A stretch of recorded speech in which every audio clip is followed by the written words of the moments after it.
Historia de la pedagogía. Sección 16. Primera parte. La cultura y la educación en la antigüedad. 6. Platón. 24. Vida y obras. 25. Primer periodo.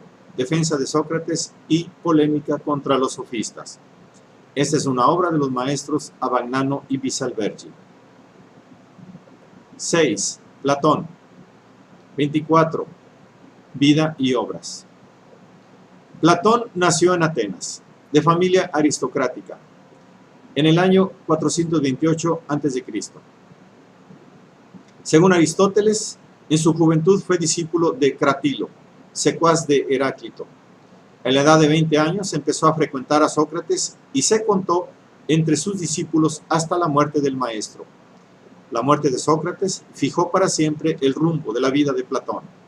Como él mismo dice en su carta séptima, de importancia fundamental para su biografía y la interpretación de su personalidad, Platón hubiera deseado entregarse a la política. La muerte de Sócrates le hirió como una injusticia irremisible, como la condena total de toda la política de su tiempo.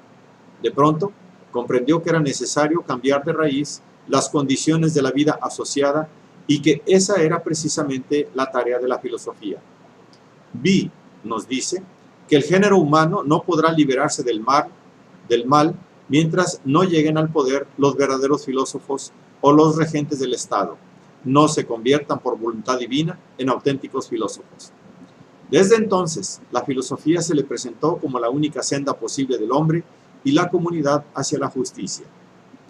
Muerto Sócrates, Platón se trasladó a Megara, residencia de Euclides, y después a Egipto y Cirene. Nada se sabe de esos viajes, de los que nada dice. Habla, sin embargo, de su viaje al sur de Italia, donde entró en contacto con las comunidades pitagóricas, y a Siracusa, donde se ligó de amistad con Dion, tío de Dionisio el joven, hijo de Dionisio el viejo, tirano de la ciudad. Se dice que éste, inquieto por los proyectos de reforma política de que se hablaba, hizo que Platón fuera vendido como esclavo en el mercado de Egina. Fue rescatado por Aniceris de Cirene, pero el dinero del rescate fue rehusado cuando se supo de quién se trataba y sirvió precisamente para fundar la academia. La escuela de Platón, denominada Academia, por hallarse fundada en el gimnasio del héroe Academo, se organizó de acuerdo con el modelo de las comunidades pitagóricas, es decir, como una asociación religiosa, un tiasos. Muerto Dionisio el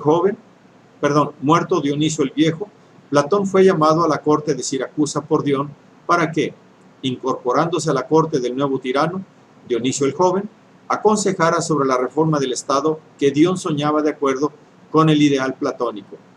Pero la ruptura entre Dionisio y Dion, que fue desterrado, volvió estériles todos los esfuerzos del filósofo. Algunos años más tarde, el mismo Dionisio llamó insistentemente a Platón, quien se trasladó de nuevo a la corte siracusana en el año 361, impulsado, entre otros motivos, también por el deseo de ayudar a Dion, que seguía desterrado. Pero no se pudo establecer ninguna armonía entre él y Dionisio, que no era más que un diletante presuntuoso.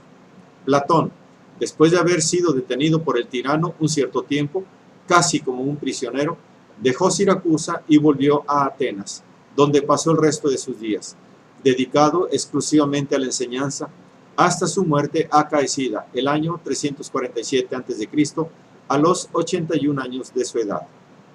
Platón es el primer filósofo antiguo de quien se conserva toda la obra, una apología de Sócrates, 34 diálogos y 13 cartas.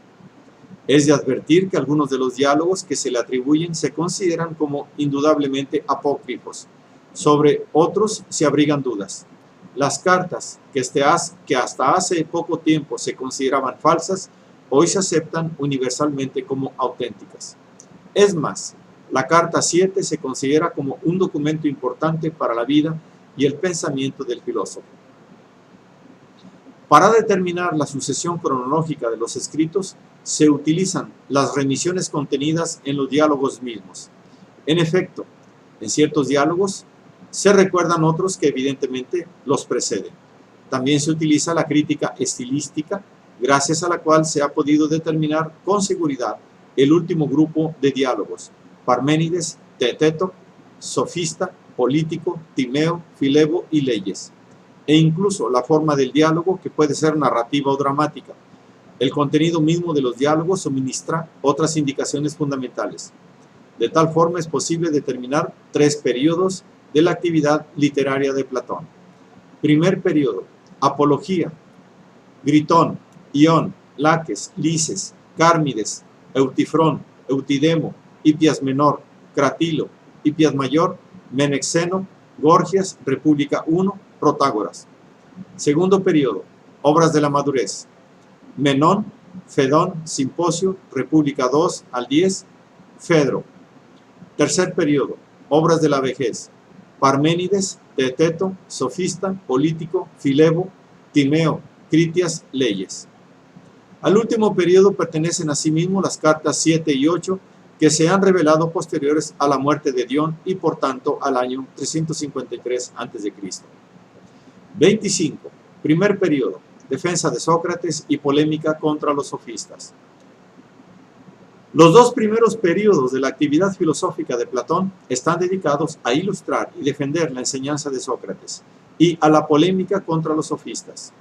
La apología y el critón iluminan la actitud de Sócrates ante la acusación, el proceso y la condena, así como su negativa a sustraerse a la sentencia por medio de la fuga. Un numeroso grupo de diálogos ilustra los fundamentos de la doctrina socrática que ya hemos expuesto y que se pueden recapitular esquemáticamente en la forma siguiente. 1. La virtud es una y se identifica con la ciencia. 2. Solo como ciencia se puede enseñar la virtud. 3. En la virtud como ciencia consiste la única felicidad del hombre. Estas tesis son presentadas y defendidas explícitamente en los diálogos de mayor madurez y riqueza en esta fase del pensamiento platónico, en el Protágoras y el Gorgias. Pero toda una serie de diálogos menores prepara negativamente estas tesis, desembarazando el terreno de las tesis opuestas.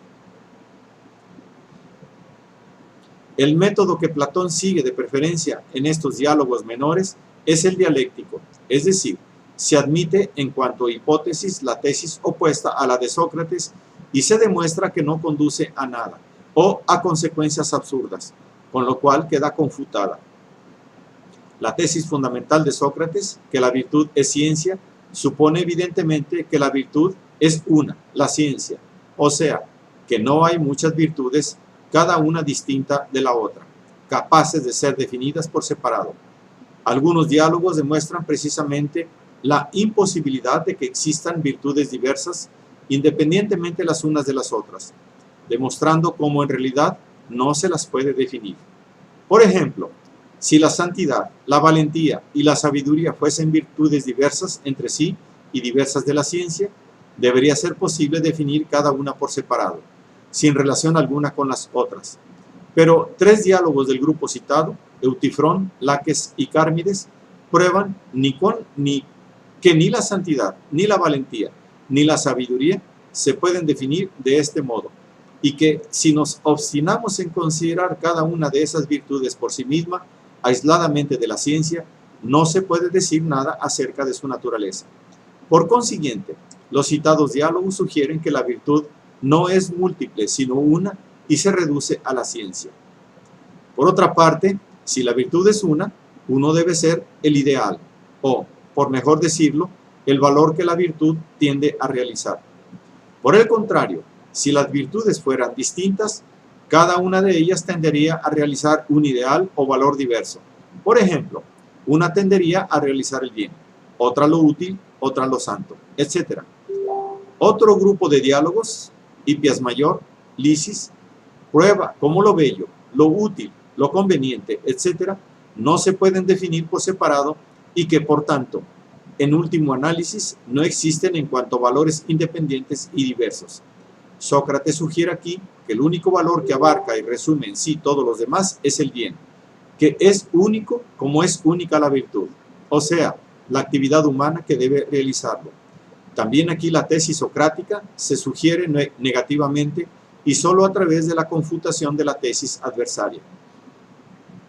En otros diálogos del mismo periodo se insiste en la exigencia de reconocer la propia ignorancia como primer paso para emprender la investigación que llevará hacia la ciencia.